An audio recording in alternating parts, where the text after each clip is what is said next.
talking about what makes you successful in life, relationships, and business. It's Jump, Pivot, and Roll with Shannon Stiles and Rachel Murphy.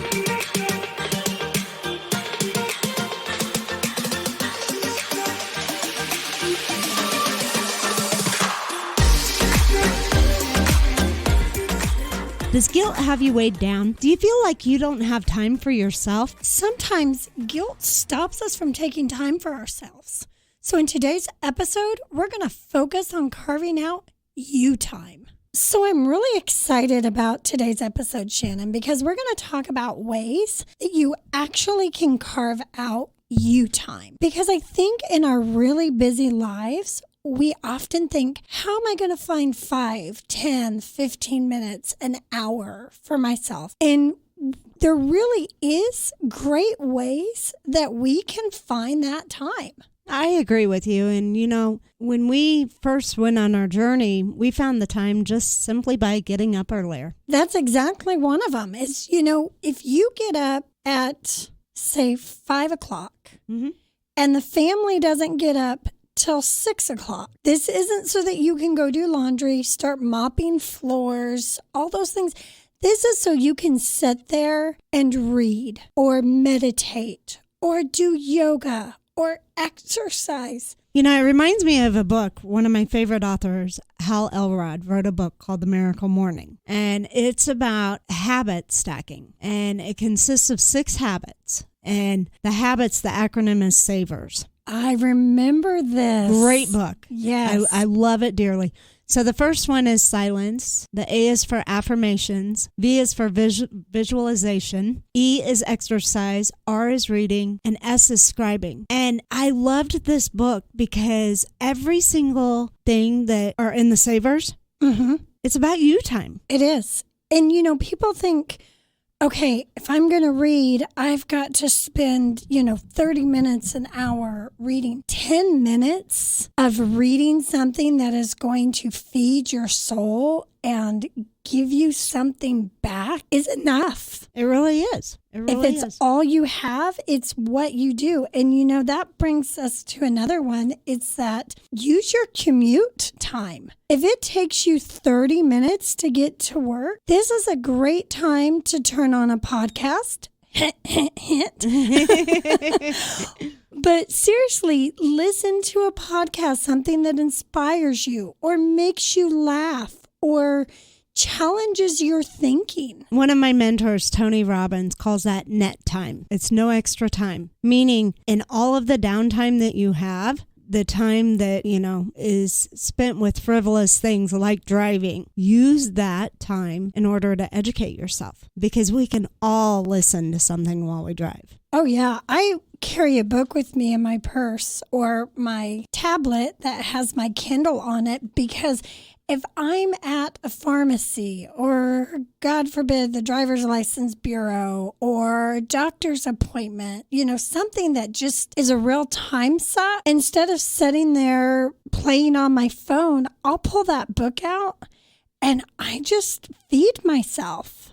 Now, let's talk about reading a book because a lot of people think, well, I don't have that much time, and what's 5 minutes going to do? So my recommendation when it comes to reading, this is what I do. I read until I get one little tidbit. A little nugget. One nugget that I didn't know or that I forgot about or whatever it is. I don't have to read a whole chapter. I don't have to read the whole book. Right. I have to read until I find that one thing that was written for me. And speed reading is a great thing to learn. If you don't know how to speed read, boy, that can really change the way you can enjoy a book. So speed reading, let's talk about that because I'm the type of person that I'm a little dyslexic. So when I read, it takes me probably, I'd venture to say for you to read something that would take you maybe 10 minutes, I'm probably 45 minutes. Okay. Speed reading to me would maybe bring it down to 30 minutes. Okay. But I do see the value in that because we don't have to have every and, the, it, so No. if, No. right? Because our brain picks that up anyways. It does. It does. So another one, and I love this, Shannon, so much because almost all of us keep calendars, right? We keep it either on our phone or on our computer, or we keep a paper calendar. Plan out your week and plan you on your calendar. So I love that. Sundays is my planning day, and that's when I sit down and I map out my week. I have not done that for a long period of time, but I have to tell you, when I block out and when I plan, I get so much more done. Oh, we do. I love one of the things that I learned from one of my mentors, and that was doing the 48-12. And what that is that for 48 minutes, you concentrate on one subject. You have a goal in mind. You, for 48 minutes, do not answer the phone. Do not check email. There are no distractions. And you set a timer. And for those 48 minutes, you work on that project and that project alone. And then the next 12 minutes belong to you for whatever you stop. And I am telling you, when I do this, and I don't do it all the time, which is so silly because it works. When I do this, I get like 3 hours of work done on whatever that project is.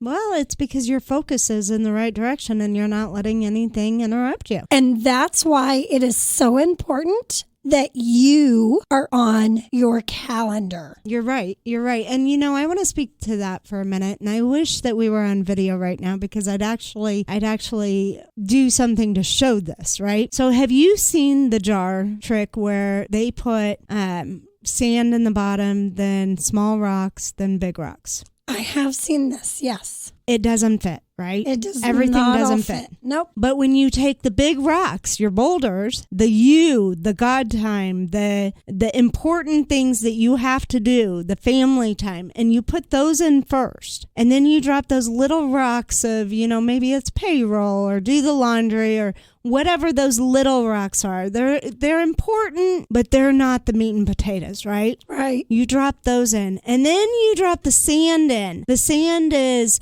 somebody calling up saying, hey, can you do this for me? Or we need cookies for the bake sale, or, all those little things that come up in your day that you're like I had time for that. And then you dribble the sand over the top. When you do it in that order, you manage to fit it all in. Exactly. But you have to be one of those big rocks. It has to come first. It has to. It's one of the boulders. And when you start thinking of life as, and I challenge people, go out and get a jar and get the sand, the little rocks and the boulders, and fill it up, put the big rocks in, then fill as many little rocks as you can get in there, then fill the sand up, dump it all out. Put the sand in first, the little rocks in second, and the boulders in last, and you will see how it won't work if you go the opposite way. This is the same as life. Absolutely. You have to make yourself count. And if you don't, you're going to end up not having time for the most important things.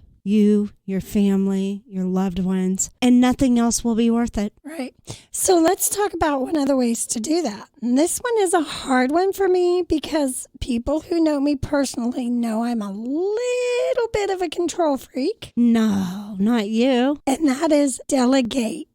I love delegating. I love to delegate. I do. I know you do. You don't have a problem with this one. I struggle with this one. Not at all. And well, I do have a problem with this because sometimes I delegate and I give too much rope and I trust that, they just need a little bit of time to be able to get it and they might not get it. But I love to delegate because I've changed it from, I'm a control freak. Well, I am. Okay, I'm a control freak. Anyway. A little bit, yeah. Yes. You are too. However, I'm getting much better at it because I changed the way that I look at it. I don't delegate anymore to get things off of my plate. I delegate now to give someone else the opportunity to learn and grow. And when you look at it like that, Rachel, It does make it a little bit easier, doesn't it? I'm delegating the laundry to the kids who are old enough to do it because it's going to teach them how to do their laundry when they're off at college. Yeah, I mean, how many kids go to college and they still lug their stuff home because they don't know how? I remember when Casey Lynn, my oldest daughter, went away to Emporia, and she had called me after that first week of school, and she said, Mom, I've been down in the laundry room teaching kids how to do their laundry. And she was actually calling to thank me for teaching her how to do all that because she's like, you wouldn't believe how many kids did not know how to do this. Isn't that a great moment where you're like, yes, I did it right. I did That's it right. Absolutely. But it was really nice for her to see as well why I taught her to do that. And I think so often we as parents, as moms especially, we think our kids are old enough to take on things that they actually are. Or we expect, and I was kind of bad at this, guys. I'm so much better now with my grandson, but I do it one way, and this is the way that it's done. Again, that little bit of control freak, and that's the only way it can be done. And what you're doing is you're taking away opportunity for them to learn, and you're taking away opportunity to give yourself some free time. Well, and here's the other thing. It's a vanity issue, right? Oh, it's a pride thing. It is, because just because you do it one way does not mean that's the best way. And when you delegate, the first thing, it's kind of like when you loan money to somebody. I'll tell you what, the best advice I can give anybody ever is if you're going to loan money, give it as a gift. Absolutely. If it comes back, that's a bonus. Right? But don't ever expect it back. Don't expect it. So when you delegate it, you're giving it, allowing them the freedom to do it the way they want to do it. And I guess as long as it gets done, that's really what matters. Now, there are some things that I won't delegate. I will not delegate folding my towels. I won't. The woman rolls them. Well, the reason I won't, I do roll them now, so maybe somebody else could do it. But I used to not roll them, and I used to have them a certain way where you saw no edges. And, every time my dear husband, holy cow, every time he would try to help, I would refold them. Now, how humiliating do you think he felt when he was doing something really nice and really good, and I go back and I redo it? Yeah, we've all been guilty of that, I think. And the sad thing is we're taking away from both people. We're taking away from our family, if that's who we're delegating to, or our coworkers, but we're also taking away from taking something off of our shoulders so that we have some time for us. Well, and that's the whole reason to delegate, right? Right. But I hope that moving forward, you're able to delegate now because you're able to look at it from a different perspective and you're able to see that you're helping someone else grow. I'm working on it. I'm better. I don't rearrange the dishwasher dishes anymore. So another one, Shannon, is if you're really having a hard time finding out a way to carve out some you time, is keep a time diary. Okay. For a short period of time. Write down what you're doing at this time and at that time. And what you're going to see is areas where either you could use your time better to take care of you or you're just wasting time. So it's kind of like when you want to pay off of all of your bills or you want to save money and you start budgeting and you start writing down, all those nickels and dimes that you spend throughout the day, which an interesting fact, $27.50 a day. Is that right? I think it was $27.48. $27.48. You're right, I think. So $27.48 every day for 1 year is the equivalent of $10,000. Yep. If you waste that kind of money every day and instead invest it, you'd have $10,000. But we're getting on another subject. We are. But the point is, when you write it down, you're going to be able to find where you're wasting money or time. Right. Your free time is going to pop up. So I think that's a really great suggestion is keeping a time diary. And just keep it for a couple of days. You're going to see where your routines are. You're going to see where that time is being spent. I'll tell you what, there's a great, I love planners. Too much, guys. I do too much. I am very guilty of that. I have several, but they're pretty expensive also. But I found the best planner at Target, and it is down to 15 minutes, every 15 minutes. So if you're one of those people that needs to find some time for you, go to Target and look for that planner because it's by every 15 minutes, and maybe that'll help you. That would probably be a really good one for a time diary. For me, myself, I kind of like my hour increments, but again, it's what you need to figure out where you're going to get that time. So another one, and this is a time guzzler for most of us. Check your email and social media at certain times of the day. Yeah. And that's it. 100%. Set a timer. You know, it's so funny because we get on there and we're just going to check something real quick, right? We're just going to spend 10 minutes and you check the clock and an hour and a half has gone by and you really haven't accomplished much. And it's important to check in or check your email, but if you set a timer and say, okay, for 10 minutes, I'm going to go through this, and then maybe at the end of the day, for another 10 minutes, I'm going to go through this, you don't get into that time suck where you could have been spending time taking care of you. I check my email twice a day, first thing in the morning and then about 2 hours before the day's over. And the reason I do this is because research shows that every time you get distracted, it takes 28 minutes. 28 minutes to get your focus back on what you were doing. So every time you hear that little ding on your cell phone and you turn to look at it, you're losing 28 minutes of productivity.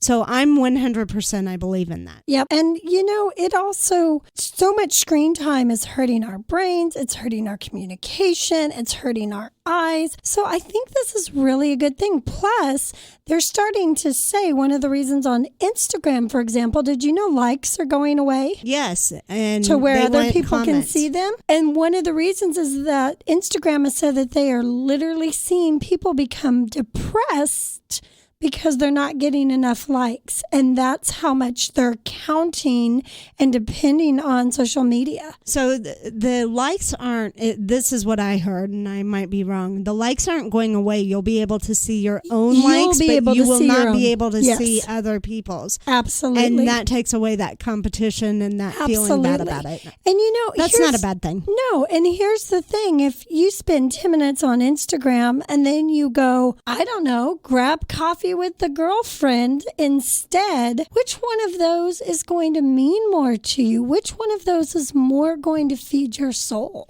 You know, I don't like coffee, but I love hot chocolate. Oh, yeah. You and I both. I don't do coffee either.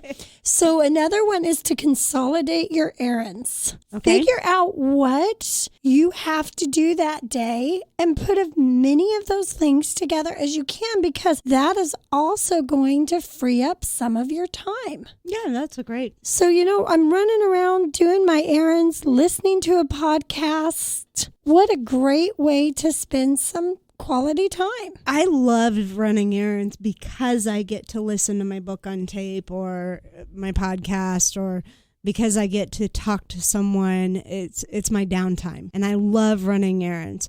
So I might keep that one the way I have it, just because it gives me a little bit more of a break. Well, you've also gotten really pretty good at figuring out your me time. So I have. We're talking about ways to figure out your me time when you just don't feel like you have any. I agree. So here's a big one. You ready? I am. Cut out your TV time. Oh, I agree 100%. As much as I love Hallmark, and I do love a good Hallmark movie. Especially at Christmas. Man, during Christmas and Valentine's Day. Oh, my goodness. I really am not very good at this, but any other time, I could go months without watching a bit of TV, especially the news. Oh, especially. It can be so depressing and can just, you know, this is usually somebody else's opinion, and we let it affect our lives so much. Yeah. And instead, turn that thing off, go for a walk, go to the park, pick up a book. Most of us turn on the TV so we can veg out because we're just that exhausted. But I believe the reason we're that exhausted is because we're not creating any me time. Well, and you know, here's the other thing. As much as I love my Hallmark movies, Right. What's the message that Hallmark sends? Relationships are perfect and everybody's going to inherit a lot of money or land. Exactly. So my husband thinks that he can write all of the Hallmark movies, which he probably could because they're all the same. And it sets our expectations for our relationships it's just not realistic. It's unrealistic. It is. And so I think that in that aspect, it's okay for me to cut it out, right? Yeah. And I'm with you. I don't allow any negativity in my life. And the news, even though I've got a radio show, I don't trust the news, because it's whatever side that they want you to see. So that is an easy one for me. Well, that's good. For some of us, though, that is our me time. And Right. let me say, if that is your me time, if that is your thing, as long as it is a scheduled thing and it's not habitual, it's not the only way you give yourself something back. Well, the problem is it's so easy to sit down just to give yourself that 1 hour, and next thing you know, you're sucked into 4 hours. Or you finish the whole season. Oh, yeah.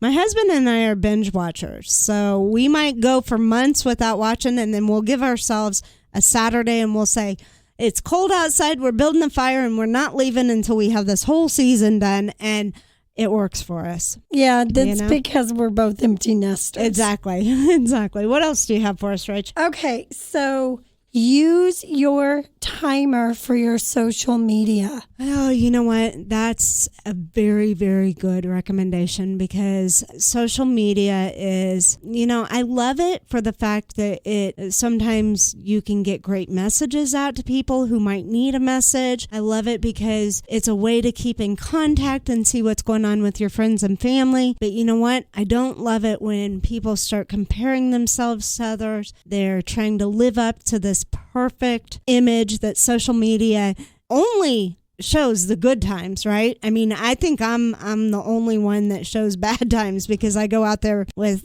looking like what's it called, with the black all around my eyes. Raccoon? Thank you. I go out with raccoon eyes and I just kind of keep it real, and I pour my heart out. But that's because I'm so tired of seeing people get sucked into the social media in the perfect life, because we aren't perfect. Right. And that's I love the timer true. idea. Yeah, I think the timer is a great idea, because if that's something you enjoy, you don't want to lose the things that you enjoy. But if you did 10 minutes of media and then you went and took a hot bubble bath, right? Or picked up the phone and called those friends that you're looking at their social media. Absolutely. Or instead said, you know what? I'm going to plan a slumber party. Ooh, we're having one of those coming up soon. We are. How many are there? I think we have 9 right now. I love it. Yeah. All right. What's If all next? 22 show up, we're going to have to really make some room. We But might it'll have be to go fun. get a hotel room. The next one, and this one, again, really important and really hard for those who are control freaks. And we kind of touched on it, but it's let your family help with the household chores. This is so important, not only for you, but for them. And most kids by the age of 3 can do something in the household chores. My grandson started cleaning his room with my help at 18 months. So when I was going through some hard times, I had some friends that would occasionally hear from God or feel, get the feeling that they were supposed to help me financially. And several times I tried to say no. And finally, my girlfriend sat me down and she said, listen, you're being selfish. God is giving us an opportunity to serve you. Don't take that gift away. That's our gift. Don't take it away from us. And I believe this is true when it comes to accepting help from your family. That is a gift that they're giving you. Well, they may not really want to give that gift. Let's be honest. Teenagers don't usually want to do the laundry or the dishes or I think anything. the younger kids do. The younger kids do until we teach them not to, because we either redo it or you're Right. taking too long or whatever. But the thing is that is going to teach them how to run their own home someday, and you deserve that help, and they'll get better at it. But it is so important that we let our family, including our husbands, help. I agree. I'm with you. Okay, of course, it's wake up early. Yeah, you know what? So that sounds like a horrible thing, and I am not a morning person at all until I do it. And it's for you. You're waking up early for you. So once I start getting into the habit of waking up early, because maybe we're going to work out, or I want to do my meditation, or I want to read the Bible, or I want to, plan my day, whatever it might be. It's just taking those first steps and doing it a couple of times. And then you'd be amazed as to how quickly it becomes your routine. And it's your joy. Like you're waking up before that alarm even goes off because this gets to be your quiet time. So Scott and I were in Florida last week, and we could have slept in all day if we wanted to. Well, he couldn't have, but I could have. Right.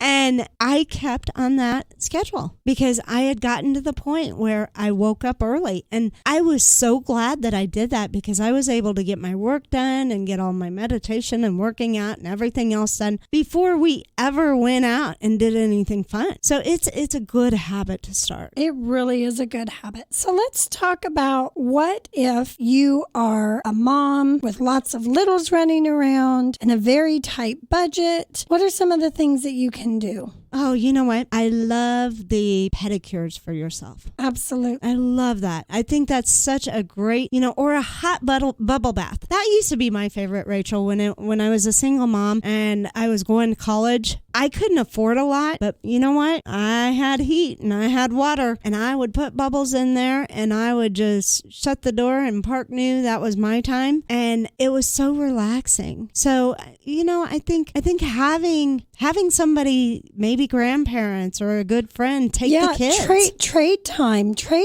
So, say that you're in that situation, but so's your best friend. Mm-hmm. What you do is you say, you know what? I will take your kids for 2 hours, because 2 hours could be amazing to a mom like Most that, definitely. right? I will take your kids for 2 hours this Tuesday if you take my kids next Tuesday. So here's the thing, though. If you do that and you don't say, Tuesday and Wednesday, I'll take them for 2 hours each day. Then during that 2 hours, all you do is you time. You don't do the laundry. You don't catch up on the work. You spend it with you. This is your time, and this is where you can really benefit from putting it in your calendar. And you're giving that blessing to somebody else as well, because they may be just as frustrated as you are. So the next thing, and I absolutely love this, is define what me time looks like. Visualize it. Figure out what it is that your soul needs to make that you time the most productive for you. Not for your house, not for your family, for you. Yeah, and I think that our me time is somewhat alike. Actually, I noticed because we do our me time together. We usually do. Weird, and but hey, we do. That's a great way to do it too. It is. But ours starts very early in the morning. We get up, we exercise, we do some meditation. We read. I like to journal sometimes. It's going to look different for everyone, but the important thing is that you just do it. Absolutely. So another one, and I really like this, and I think you will like this one, Shannon. Hire someone to do the things you don't want to do. Ding, ding, ding, ding. I love that one, and I do that one. So I like it for doing the yard work. My husband loves a nice yard. He doesn't have a lot of time. He works really hard. So we hire somebody to come in and do our landscaping. I also love it for the housework. Now, I have a problem with this because I am somewhat of a control freak. And I haven't really found somebody that lives up to my standards, but I really think this is the way that I do it, Rachel. I think about how much money I can make an hour. And anything that is less than that, it's okay to hire it out. If I'm going to be at work. That is really smart. Thank you. Occasionally I come up with a good one. No, but seriously, if you're going to be at work during that time and you're making $50 an hour and you could hire somebody for $15 an hour to do it, you'd be a fool not to hire it out. I agree. But we also have to remember, for a lot of people, $50 an hour might not be something that they have. Okay. So you could also barter with somebody. Yes. Say that you have a good friend who loves to do yard work, who loves to do gardening, and you really don't, but you don't mind doing doing the laundry, right? Yeah. You can switch those things up. So it's not always about what you buy. It's, there's creative ways to get some of those things done. Not all of them. Well, and if they love it and you love doing something else, why not do what you love and spend your time doing what you love? Absolutely. Absolutely. And then, of course, guys, when you're doing your me time, put your phone away. Your phone does not include your me time. No, not at all. As a matter of fact, it takes away from you. It does, because you're busy giving to everybody else, right? Yeah. If you're responding and you're liking and you're commenting and everything, you're really not concentrating on you. And that is what me time is all about. It's concentrating on you and what your soul needs. Well, and that's why you have recommended times and you set a timer for social media and for answering texts and email and all of that, because we go back to the point of, jack of all trades, master of none. Right. If you're juggling 20 different things, you're not going to do any of them well. Or you're going to be really right? exhausted. Well, that too. So if you focus your time and, 10 minutes of just you could be like more important than 2 hours of you plus 20 other things. Right. So I have a challenge for our listeners today. Sure. So I want you guys to take a deep breath. I want you to close your eyes and I want you to ask yourself what you need. That's a great question. Yep. So if you were to close your eyes and take a deep breath and ask yourself what you need, what would it be? Me? Yes. We can't challenge somebody to do something that we're not willing to do ourselves. I need to delegate. I need to delegate more. That is something that I stress myself out with, and opportunities I'm taking away from others. I love it. I love it. If I were to do it, I would say I need to finish what I start. I need to stop seeing the shiny things and run into the next thing. So the last point I want to touch on, and we talked about this in the last episode, but one of the most important things that we can learn in taking time for us and carving out time is learning to say no. And if you struggle with this, I have a really great tip for you, because this was me. As soon as the call came in, I wanted to feel important and I wanted people to know they could count on me. And, I said yes to many things that I then regretted saying yes to. And so what I want you to do is say, thank you for this opportunity. Let me think on it and I'll get back to you. And then I want you to hang up the phone. And they're going to do one of two things. One, they're going to find somebody else who's going to say yes and take it off of your shoulders. Or two, they're going to wait for your answer. And here's the thing. If you get to think about it and you get to say yes because it's something you really want to do, then you get the enjoyment out of it. You get to prioritize what is important to you and not necessarily picking up somebody else's monkeys, right? I always say, not my circus, not my monkeys. And we can say no in a really nice way. It is not selfish. No, not at all. Actually, I think that no is healthy. It's very healthy. Because if you don't say no to some things, you'll never have the time to do the things that matter. You'll never have the time to say yes. Yep, to the things that you want. Right. I agree. So just a quick recap. You want to use your commute time. Net time, no extra time, right? Plan your week out and plan it in a calendar. Actually calendar your time. Figure out what you can delegate to others. Keep a time diary if you're having problems finding time for yourself, and figure out what you can get rid of and what you can replace yourself. Check your email, social media, and other links like that at a certain time of day. You want to consolidate your errands. Cut out that TV time to create some quiet time. Create a time and use a timer for social media. Let your family help with the household chores. Wake up early to make some time for you. Most importantly, learn to say no. Life doesn't always come with directions. Sometimes you have to jump, pivot, and roll. If you enjoyed today's podcast, please subscribe, share it out, and leave us your thoughts. Until next time, thanks for listening. Thanks, guys. Have a great week. The Jump, Pivot, and Roll podcast is brought to you in part by the Shannon Styles Allstate Insurance Agency. Just as you take that next step in life, you need to take that next step in protecting yourself, your car, your home, and your family. Reach out to Shannon at 316-773-9864 or shoot her an email at sstyles@allstate.com. Also by Simplify My Life ICT. Is your life cluttered? Do you need help with organization? Rachel Murphy can help. Check out Rachel's services online at simplifymylifeict.com or reach out to Rachel at simplifymylifeict@gmail.com. To keep up with the Jump, Pivot, and Roll podcast, make sure to follow them on their Facebook page. Just go to facebook.com/Jump, Pivot, and Roll. There you can find content, podcasts of the show, discussions with Rachel and Shannon, and more. Plus, make sure to subscribe to the podcast on any of your favorite podcasting sites, from iTunes and Spotify, Google Play to TuneIn, and right on their Podbean site at jumppivotandroll.podbean.com. And for all the exclusive content, make sure to become a VIP member on their Patreon site. Just go to patreon.com/Jump, Pivot, and Roll.